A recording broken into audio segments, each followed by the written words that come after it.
Hey everybody, I'm Hugh Brownstone for Three Blind Men and an Elephant, and today I'm going to do a very short review on this guy, the 5-inch monitor-only SmallHD focus. The curious thing, the very cool thing, is the reason for my brevity.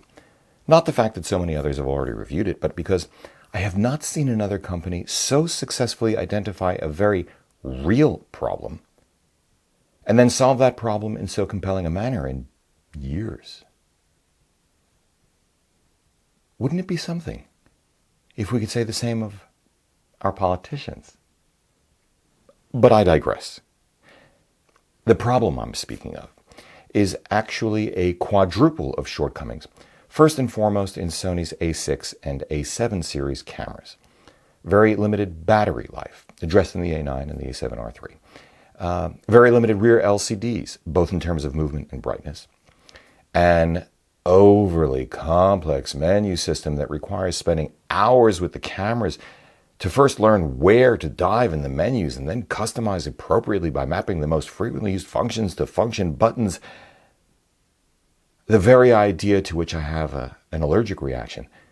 And in the case of the A6 series and other cameras like it without a headphone jack, any solution would have to be bounded by the nature of the cameras themselves. Given the small size, lightweight, and relatively low cost of at least the A6 series, and to much the same extent the A7 series cameras or competitors both mirrorless or DSLR like them, a product designed to address these shortcomings would have to be commensurately small, lightweight, and keenly priced.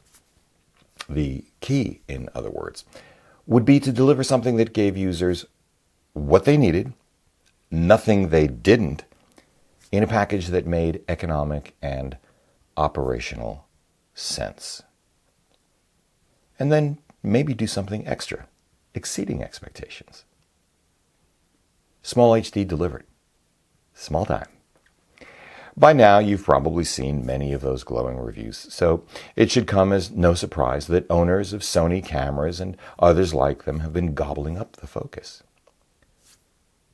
Here's my take on why.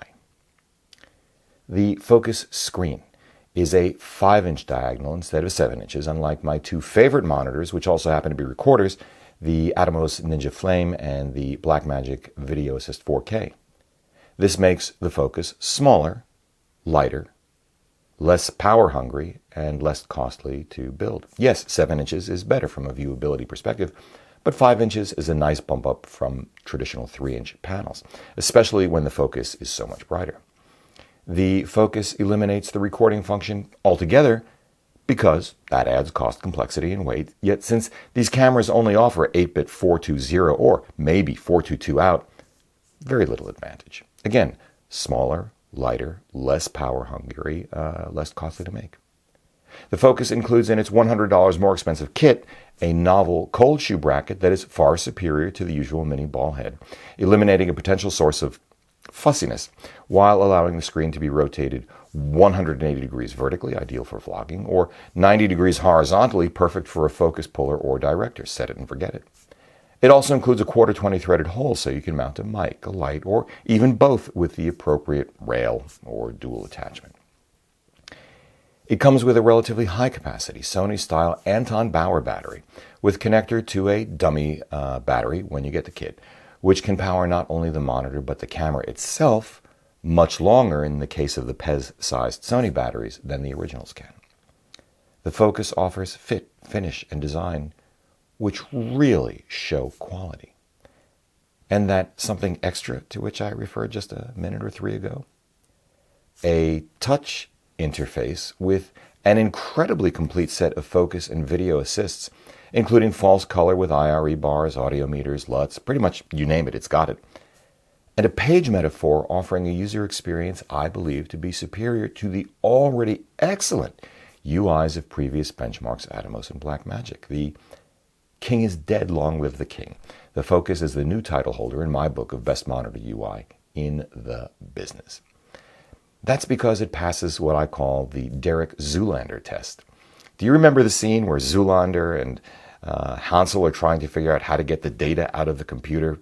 it just became too frustrating and they smashed the thing to pieces. By the way, if you don't remember it or you haven't seen it, run, don't walk to your Netflix or iTunes or Amazon Prime account and watch the original. In any event, in the case of the Focus, all you have to do is touch and the rest is about as obvious as it can be. And if it isn't, enough swiping or tapping will not dead end you, but instead get you back on track. Is the Focus as compelling a product for the Sony A9 or A7R3 with their bigger batteries? Maybe not quite, though it still addresses viewability without adding too much heft. And for anyone who vlogs or does one-man band interviews, the Focus remains peerless in the field. It's also a pretty interesting alternative when you think about it. When attached to the A7R3, to a waist-level finder on a medium format camera, though bigger, brighter, and more functional, hold that thought. Back to the Focus. Is it as compelling a product in its Panasonic variant? No, at least at the level of the GH5 or G9, though yes, say for the little GX85 without flippy screen or headphone jack. The Panasonic GH series and now G9 already have the much bigger batteries and excellent flip-out screens the Sonys lack, though it's still nice to have that bigger, brighter display if you don't mind carrying the extra baggage. Is it as compelling a product in its Canon or Nikon variants? I'd say yes, though in this case it's because neither DSLR has the same level of video assists nor screen articulability, if that's even a word. Battery performance is already excellent in both. Are there alternatives? Yes, but the most compelling ones in my book are not monitors at all. Instead, they are your own smartphone or tablet running the Play Memories app or a third-party app, or a tethered laptop, which, to my way of thinking, as always your mileage may vary, is a much better option than the Play Memories app, both in terms of viewability and functionality. Though, of course, then you need to have your laptop or tablet with you, which is a pain in the field. Nits? Well, only one, really.